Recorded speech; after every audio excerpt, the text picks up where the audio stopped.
Hello and welcome to the Being and Becoming podcast. My name is Logan Hauer.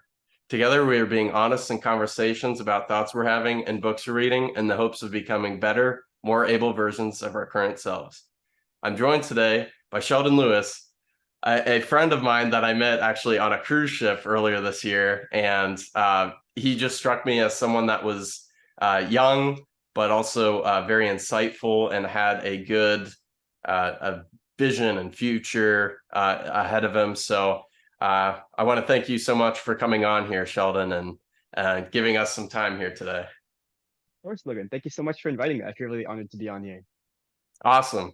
Yeah, and I just kind of thought we would do a fun little icebreaker question here because I know that you're from Canada, which we learned on the cruise. Because the reason I approached you was you were wearing Toronto Maple Leaf swim I trunks, I do remember believe. that. Yeah. So I'm a huge hockey Wow. fan, Mm.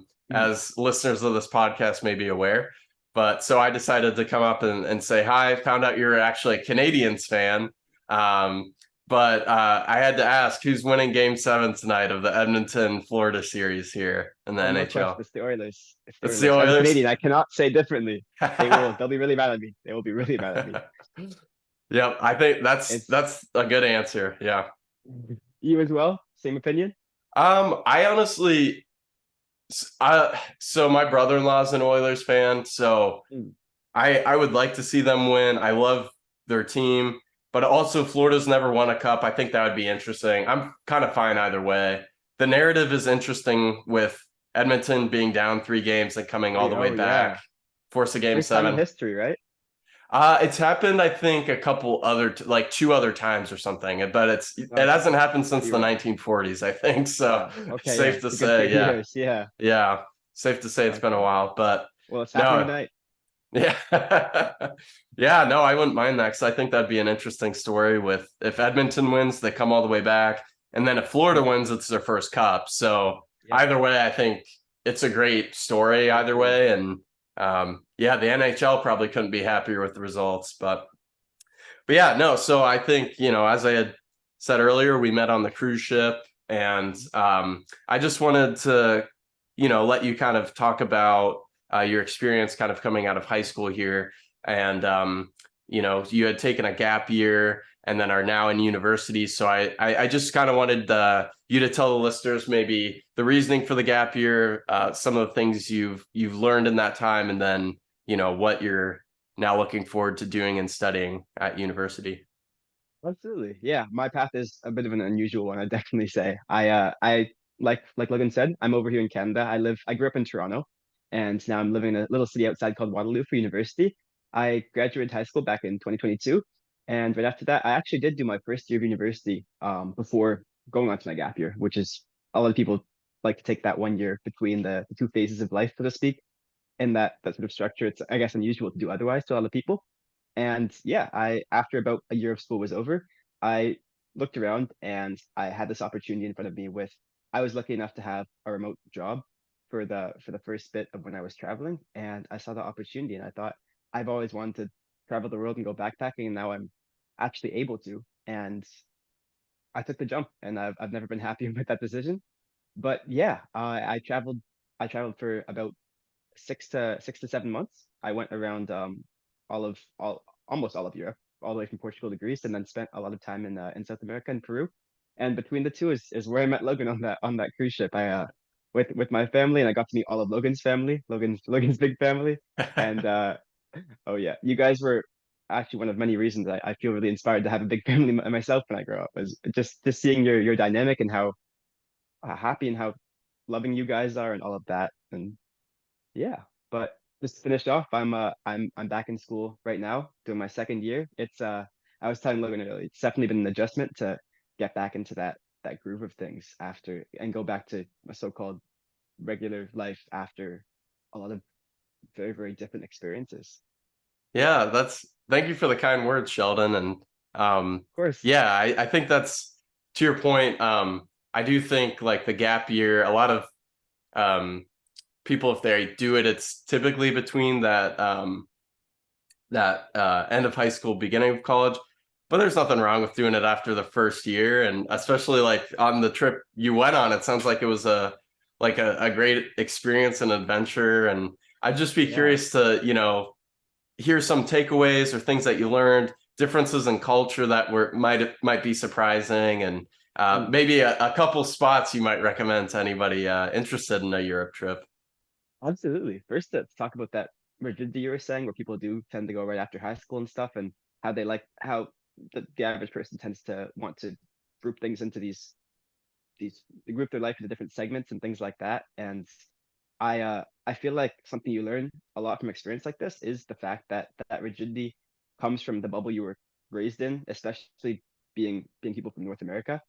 There's a really, really big bubble that I only recognized I get when I started living in different places about the way that we conduct ourselves in that kind of study to work pipeline in that way. And obviously, the culture itself, I feel like, perpetuates that on the level of if we if we all our continent essentially like have that same idea and keep working towards that same goal, it'll become a lot more competitive and people will have to follow those same rules. But I think there's a lot of changes that are possible that it's really hard to see when you get trapped in this sort of cycle or when everyone around you is doing the same cycle there. And for me, when I took that year in the middle, it was a lot better for me to take then than if I had done it before starting university, financially speaking. And I was able to afford it a year in, which I wouldn't have been able to do a year prior. And it was something that I just did not think of until I was actually inspired by a friend to do that exact thing. And I would never have thought of it just because of that bubble that I was living in at the time. And yeah, to talk more about that culture side as well, I think something that I would definitely encourage everyone around to do a trip like this or multiple or just be open to the idea of something like that because of the amount that you can gain from seeing those other cultures and those different ways of life and by actually diving into them in a way that like I said, is a little or very unusual, I suppose, to people both in the US and in Canada. And I think something that it allows you to do as well is to be yourself in a number of different environments, whether those are cultural environments, social environments with other people doing the same thing, or just new faces really often, which can be overwhelming at times, and you definitely don't want to, spend years and years doing it. But in for months at a time, it can be really helpful, and it teaches you how to be yourself in a number of different scenarios, in a number of different situations, and I think that really helps in solidifying and learning about who you are and who you want to be, and to take back home. Yeah, no, I think that's a great point as far as there's something about turning 18, leaving home, whether it's university, whether it's a trip, whether it's Mm, job or work. And there's something about, okay, I've been brought up in this environment, or maybe a couple different, exposed to a couple different environments or ways of living. Now I'm going to test that and refine it and see what aspects did I like, what could be changed or improved upon. Um, and I think thinking of myself back at 18, 10 years ago, if you can believe that, um, you know, there was definitely like some hesitancy or like nervousness, I guess you could call it. I think that's completely normal, a little bit of yeah, absolutely. anxiety. And there's just that adjustment of being away from home that, I think it's nice to feel a sense of freedom in that. But then there's also a bit of nostalgia or something for the past, a bit of longing for, you Yearning, know, yeah. that phase you've just left. And, you know, in doing this trip, something that stood out to me that you had said was that there's like this refining of the self or whatnot. Can you walk us through a little bit of that process? Like, were there specific things that you realized you needed to let go of, or were there other things like other areas that you're growing in? Maybe kind of take us through some of the mental process maybe that you're going through and doing this trip. Absolutely. I think the finding of the self, I actually don't even remember using that terminology, but it's very accurate. I feel like you get to you get to learn a lot about yourself continuously in a way that you wouldn't really be able to so much uh eh, in your the life you're more used to at that point. And for me personally, there was a lot of anxieties about situations back home that weren't necessarily that weren't that were only anxiety causing because of the bubble that I was in for long periods of time, and being able to step outside of that and learn about yourself in a different environment, it brings you a lot of clarity on solutions that you wouldn't have really thought about. And I got a lot of that from meeting new people who had not experienced those bubbles whatsoever, and spending all of my time or a lot of my time with them for chunks of for weeks or days at a time. And yeah, that perspective itself was definitely extremely helpful. Being able to even connecting with nature and different areas around the world. I did a lot of hiking in mountains and such, which I really enjoyed. And just that, even if you do that back home in a new place, wherever, that just gives you that perspective and that freedom that allows you to learn more about yourself and alleviate some of those anxieties that are coming from different places. And there's also a continuous, I wouldn't call it reiteration of on yourself, but you change so much as you're in different environments, and you're kind of being slammed. For me personally, I was in a different city or a uh different country, sometimes every couple of days, every few days, and it's a lot, and it really it really makes you think about who you want to be in every situation you're in, and with a new group of people cycling through as well, or in a new community and such. And it makes you start to think about what my my role in a certain space, the way I want to present myself, the way I want to feel, and the way I feel in different spaces. And I think that that whole being slammed with it's a lot at first, and I definitely felt the impact of that in my first couple of months. But after that, you can really look at yourself a lot more deeply without all of that, I guess, overwhelming change, so to speak. And yeah, you could really gain from it. And were you doing this trip completely by yourself, or were there times where you were maybe hiking or walking with other people, or like passing from group to group? Because I'm hearing you Okay. say that depending on the situation or the context you're in, you were kind of learning to meld with different groups of people, or personalities, maybe even. So were Yeah. you hiking with others at times? Definitely, yeah. I actually didn't spend much of the trip completely by myself at all. There's actually a really big community of people doing the exact same thing, and solo traveling around the world, whether it's especially in obviously Europe, that's one that everyone's minds go to, but almost anywhere in the world you'll find that same massive community, and be able to there's all sorts of also resources available online and such to do that, and to be able to volunteer in different places and do volunteer exchanges where you volunteer somewhere and they pay for your food and housing and such, so you can make make it an almost free type deal for a while, and live for longer periods of time. I've met several people doing that for years and years on end, and being able to live their life in different places. And it's a lifestyle that they really love and really grown fond of. And yeah, um with that, I did end up meeting a lot of people through those situations. And like I said, it kind of gives you a new perspective, because you do switch between groups and such every so often, like actually quite often.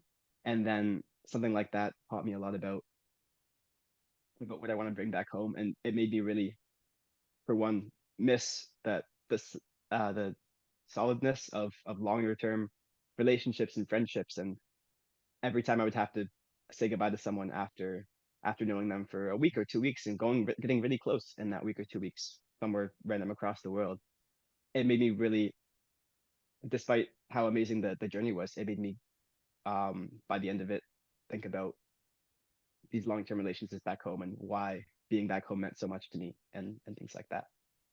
Yeah, no, that's great. As I'm very big on, like, I like the hero's quest, and Mm, storytelling and writing and things of that nature, like the archetype of the hero going out and leaving home. Like, think of The Hobbit or something like that. He goes yeah, out into yeah. the unknown, into the world, and he goes on adventure, and it like grows him as a person. But then he returns at the end to the burrow, like having gained wisdom, and is like Mm, better at, more adept at like handling conflict, and just like you were kind of talking about, being experiencing all these different variety of situations and people, and you know, and you also, I'd imagine, build trust with yourself. Like, oh, I didn't know what to do in this situation. Like, I didn't have a place to stay, but we figured it out. Like, I was able to find adequate shelter and food, and that Yeah, just builds your own confidence in your own abilities to be absolutely. able I think, to. yeah, I was just gonna say, I think for me personally, touching on that responsibility note, when I went into this, I was a terrible planner, really bad at organizing myself and my have just being able to account for myself, especially when things are changing so often. I messed up a lot at the start, and by the end of it, I feel extremely good at that sort of thing now. And I think that's something that definitely will also improves an experience like this. Like you said, just all these, you end up in a few bad situations, but they're never bad enough that you're too unsafe and you're getting out of your comfort zone. But you'll recover from it. You'll be okay afterwards, and then you'll have that skill to be able to go forward with for sure. Yeah, did you have any specific moments that were like, whoa, like scary, or some harrowing adventures, if you will? Definitely.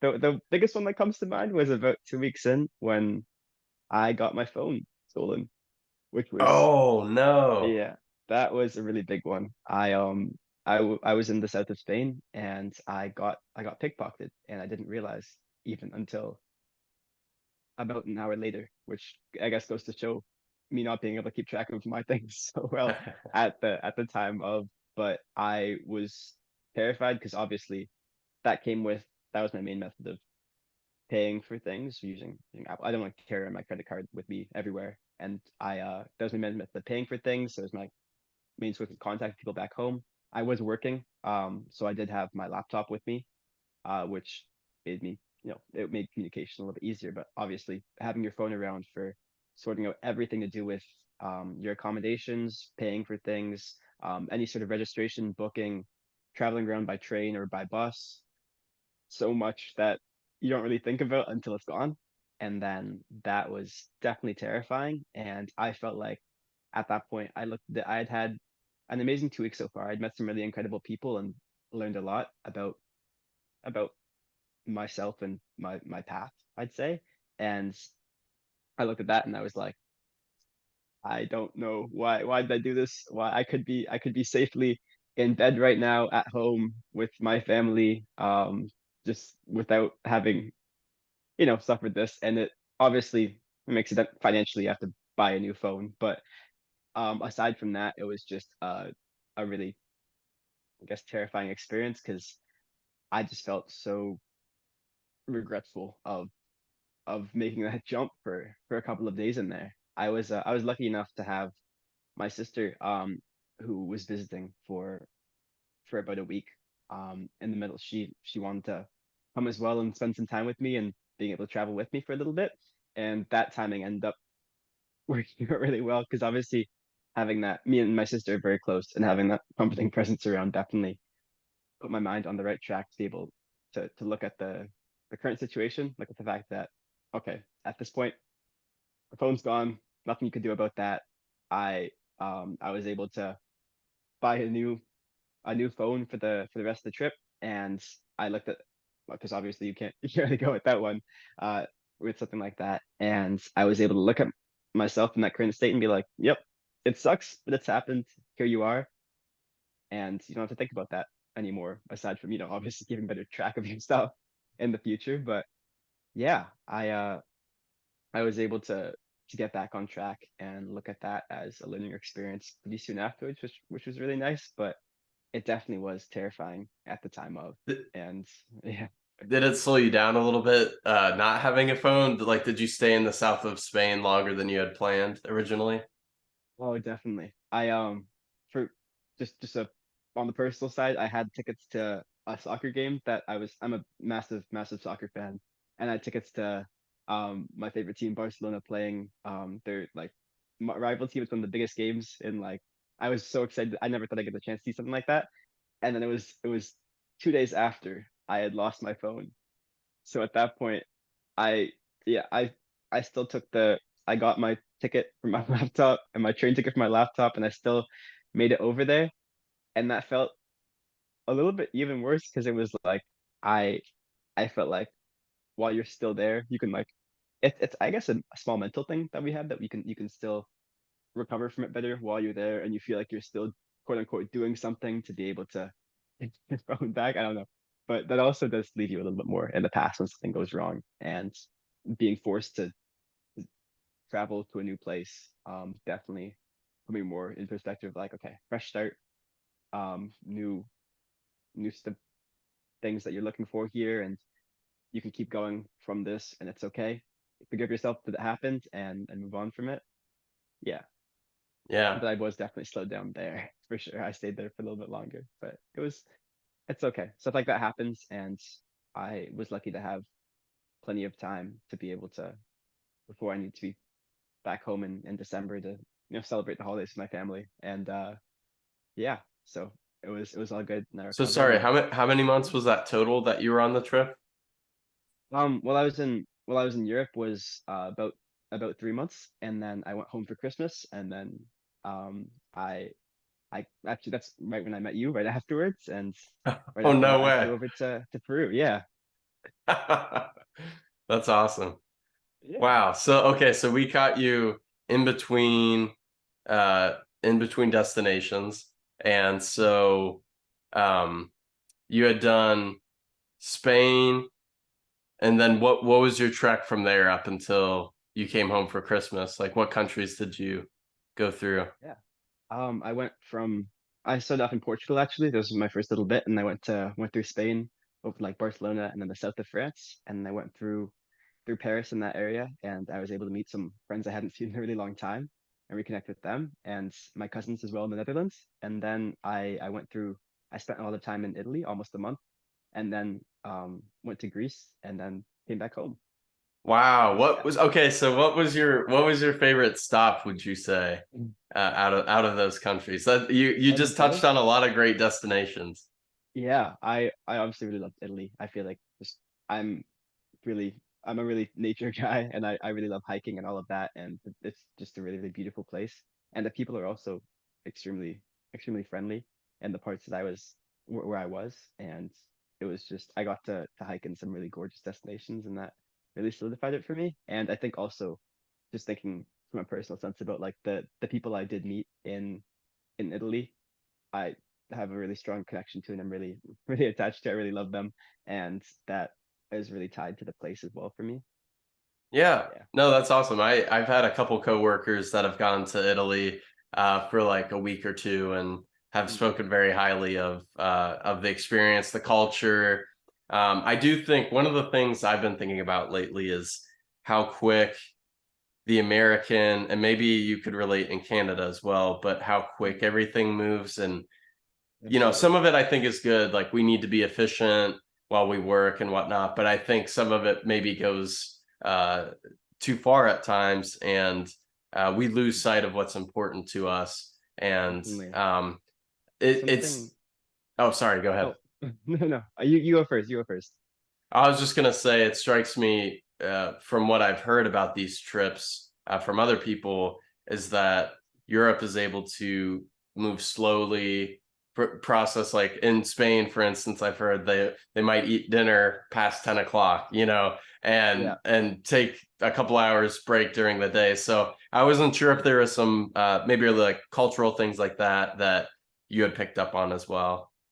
Yeah, definitely. I think most of my learning about stuff like that came from after I guess since we've last seen each other. When I spent a much longer. I was not traveling as fast, and I spent a longer time in Peru, almost 3 months, and I was able to see an extremely different culture in the same way, like you said, Canada and the US are two of the biggest, I'd say, perpetrators of this really, really fast working culture. And I think the reason that people can tend to think that that's a sign of like our society being better quality of life and stuff like that, and like that fast working culture creates that. But I feel like so much of that intense working culture comes from competition within ourselves as well. So we're not exactly advancing society with a lot of these strenuous, quote unquote, high profile jobs and such. We're competing against ourselves. That makes our economy move faster for sure, but in a way that doesn't actually impact our quality of life. And I feel like that's really well shown by places like a number of European countries where they have a lot slower working culture, and you're able to actually afford the cost of living and such by having something like a cafe, and that being your family's business, and that being able to sustain you guys. Whereas somewhere like Canada, the US, that's not really feasible. Like if you do end up doing that, you would be like lower income, and it, with the way that things move here, you will have a worse quality of life. Whereas there, you'd be able to afford everything you'd like to on that wage, and the culture is such that you're not looked down upon as well, which I feel like is a massive thing, more in Canada, the US than anywhere else, where you're looked down upon for your levels of income, and that attributes to your quote unquote social class and things like that in a way that isn't, it's not right in our faces, but it's quite strongly there for sure. Yeah. Oh, yeah, I think as far as hierarchies go, the US is very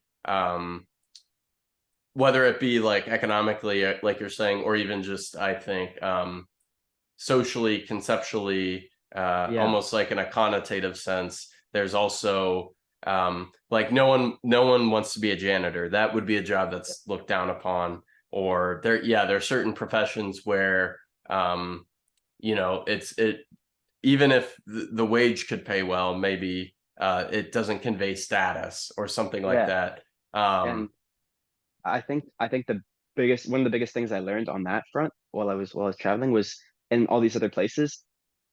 I think especially if you look at somewhere like Peru, there was a lot more of, there's people that every individual who like lives in Peru knows, who are like below the poverty line and struggling to survive and such. And the fact that everyone knows people who are deeply struggling in a way that we don't see around here as much makes you really grateful for what you have, and it makes you recognize more of like, okay, money is just like a means to an end, and we all would like it just to survive at that point, and you don't really find all of this status in the same way from your your job or what you do, or you don't really find um your social circles as well based off of those career paths and those career fields. And you find that more from just being in a community and being more present, and your actual life being what counts in a way that I really love to see and really love to be around for sure.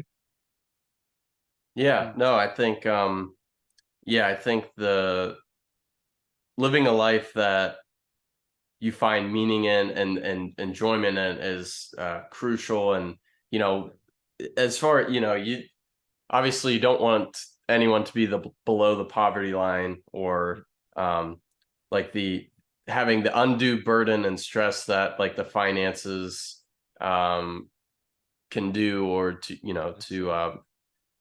not be able to live or know where you're getting your next meal, live comfortably rather, or know where you're getting your next meal from. Like it's don't wish that on anyone. But it's one of those things too where um, it's how do we eradicate poverty? How do we address some of these issues? And like you were touching on earlier, with I think a lot of the um, motivation is self-focused. Like you were saying, competing against yourself, where Yeah. you're like, okay, if I keep working, I can get this and get that, and do all these other things. And I'm always convicted, and haven't done a great job of this in recent years, but like what could we do for our neighbors? How can we Mm. like what could we do that uh could help someone next to us? And like it's different, I think, in the US and Canada, because we do have there's a lot more material, there's more material, there's more wealth, there's all that sort of Yeah. thing.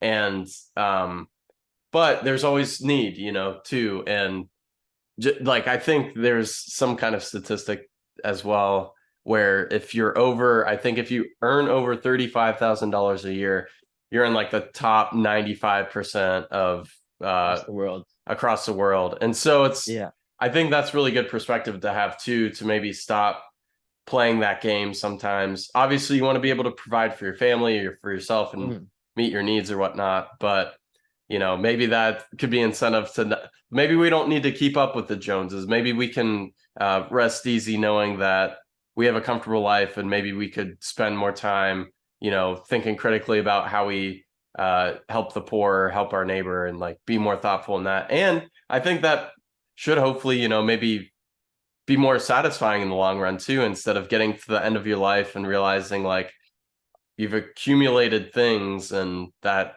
I imagine has to be a pretty empty feeling. Whereas I think if you can get to the end of your life and realize you've devoted a lot of your time in the service of others, and I think that'd be a lot more of a satisfying life to look back on. Absolutely, yeah. And I feel like it then becomes that contrast of recognizing that on the level where like obviously people have this like inbuilt knowledge of like money is a means to an end and things like that. But it's hard to contrast that with the fact that you also are providing for yourself and your family and that whole structure there. And I feel like that exposure to other places where they're not able to reach that, it can either provoke that fear in you of reaching the same conclusion in some way, or it can also teach you about the ways you're blessed to be able to allocate more leeway and more time in your life to be able to, like you said, give to others and reach out to people in your community and help everyone around you with that peace of mind of knowing that I'm okay, I will be okay, and we're lucky to be born in a place where we won't have to face that same kind of resistance and that same kind of struggle that a lot of people will have to around the world for sure. Yeah, I mean, time is our, or time is the most tricky resource to me, because there are things that we have to do, there are things that we want to do, and Yeah, then there are also ways you feel compelled or you would need to spend your time, like in the service of others, or taking trips like you did, gaining perspective, meeting a bunch of different people, and letting that refine you, change you, embolden you to take on your next adventure in life or whatnot. And like you said, like there's so much suffering in the world, just abject poverty, in different places. And I think you make a good point in that we were born in a very fortunate situation, and in the time and the place that we were born. And I think that it might be a great and fortunate thing to do the most amount of good that we can for other people in the time that we're yeah, given. And I think absolutely.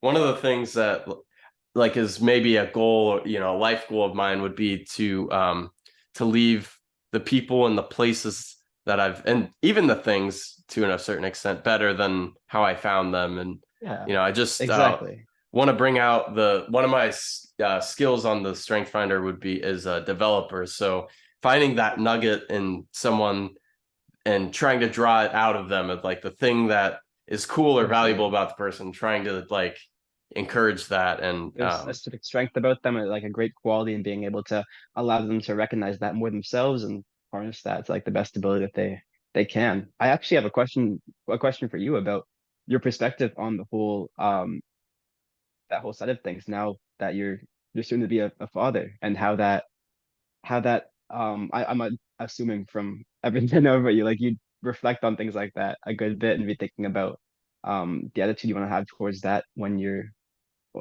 child comes into the world. yeah, man, that's a great question. Yeah, I think obviously I don't want to hold on to my preconceived notions too tightly, and I want to be able to understand like what our daughter's needs are and be able to address those and meet those. And um but also I think I'm very nostalgic and I love to live in the past. And so I think it would be building those kind of memories, because I think the nostalgia goes, it can be a bad thing, but it's also a good thing in that I think in the present I like to try to do things that we can look back on and be very valuable, whether that's maybe I tell her stories or read her books every night, or Yeah, just the things that we do. I think one of the things I don't know anything about, or many things, if anything's about parenting, but I think play is so important. And I think that absolutely. I can be a very good model of what it looks like to play. And that's Oh, the for best sure. way I see that in to, you 100%. thank Yeah, you. I that's think how you it's, create those memories. And like you and were, oh, be able go ahead. to process the world too. I think Yeah.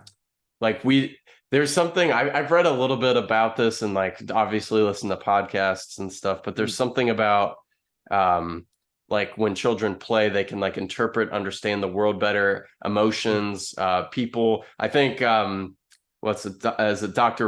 Mr. Rogers, yeah, he was I think very, very good at recognizing that, as well as um in the children's television programs that he would do, would try to not just entertain children, but to like bring out uh make them confront, or think about their days, and like incorporate uh maybe like mundane or boring things into the show, but it had like Yes, implications to real life experience. exactly. It makes you find more value in that because it's like those years are so vital for recognizing like how you perceive the world in terms of what's meaningful and what's not, and then being able to bring that meaning into your from the media you're consuming into your everyday life and see that that value is always really beautiful. I feel like that's what creates those. If you think of like a classic, I don't know, 80s, 90s feel good movie where you're at the end, that feel good stage is always, it always brings it down to some like some relatable sort of growth you can see in people that makes you think about your own life, and that's what would create that emotion as well. And going back to the play thing you were mentioning, I definitely think that as someone who, you said that you experience a lot of nostalgia and you like to be nostalgic all the time, I think that can also give you that perspective really well on creating the nostalgia from the other side of it and being able to create meaningful experiences and build meaningful memories that will be nostalgic in the future based off of kind of things that are nostalgic to you right now Yeah, and meaningful. yeah. Try. I think my personality lives in the moment, but is always kind of thinking about the past, and like Mm, in a good way, not ruminating, wishing I could change things. Although that is an unhealthy side that I'm not going to say I'm like completely void of in my life, uh, but I do there's as well. Yeah. yeah, no, there's It's definitely, it's human too. It's absolutely yeah, human for too. sure, Yeah. for sure. But And I mean, just if I think if there's a meaningful way to live every day, I think we should strive to do that. And that is definitely something I would like to impart upon my child here soon. Is just, absolutely, yeah. well, obviously she'll be too young to pick up on that until much later, probably. But, I mean, just, the way you carry yourself, even when they're that young, I feel like will reflect as well. If you implement that stuff into yourself and then you care about passing it on to your child as well, even from that young age, they'll see it in you and they'll want to pick it up themselves too. So yeah, that's very kind of you to say. Yeah. So, needless to say, we're very excited about that. And yeah, it'll be our next adventure. We've talked about you being on an adventure this whole time, yeah, and um, that's yeah, it's a massive one coming for you. And I'm so happy to see how happy you are about it and see that joy on your face that I can I like I said earlier, I know you're gonna be an amazing dad, and I'm so excited for that chapter for you. thank you. That's very kind of you to It'll be say, Sheldon. I fantastic. appreciate that. And yeah, I just kind of figured, kind of in closing here, I wanted to, turn it back over to you to say, like, if there are any takeaways from this trip, or in life so far, that this ride that we've all kind of been on here. Is there any wisdom, or kind of final words you'd like to impart? Yeah, I think something that kept sticking through true in my head, especially towards the end of my 6 months when I was spending a lot of time in Peru, that was a really, I guess, emotionally rich experience for me for sure. And I thought a lot about something I gained was just the fact that the two I think most the biggest motivating factors that we as people have is that kind of create happiness for us is our adventure and love. And I feel like those are everything that anyone ever seeks boils down to those two in a way. And I feel like reflecting on what exactly your actions and what you're striving for is going to give you on those levels can teach you so much about the kind of things you're doing, what you're doing it for, what's important to you, what you want to keep doing, and it makes you learn more about yourself, your motivations, and what makes you happy as a person. So Well yeah, that's said, all. man. Well said. Yes, Well, but if there is one place out of all the stops you went, what would ooh, you recommend?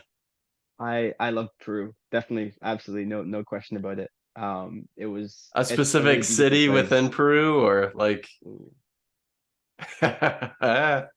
I'm biased. I'm a mountains person, so I absolutely loved like the Cusco area and the mountains beyond that. I found them just really beautiful, and they're right beside the Awesome. rainforest too, and really incredible. Yeah, Very cool. if I had to pick one. Awesome. Well, man, I Mm, hope you keep doing these adventures, keep going on those quests, and yeah, absolutely. it's very nice meeting you on that cruise ship a couple months ago, and thank you for your time coming on here today Yeah, and talking I'm with so glad we us. got the chance to chat some more and to be able to learn about and to be able to share my experiences with you as well. Thank you for inviting me. Hey, yeah, anytime, man. Yeah, I appreciate it, and yeah, maybe we'll talk again on here sometime. Absolutely, I would love to. I'd absolutely love to. Awesome. All Thanks right, again. all right. Thank you.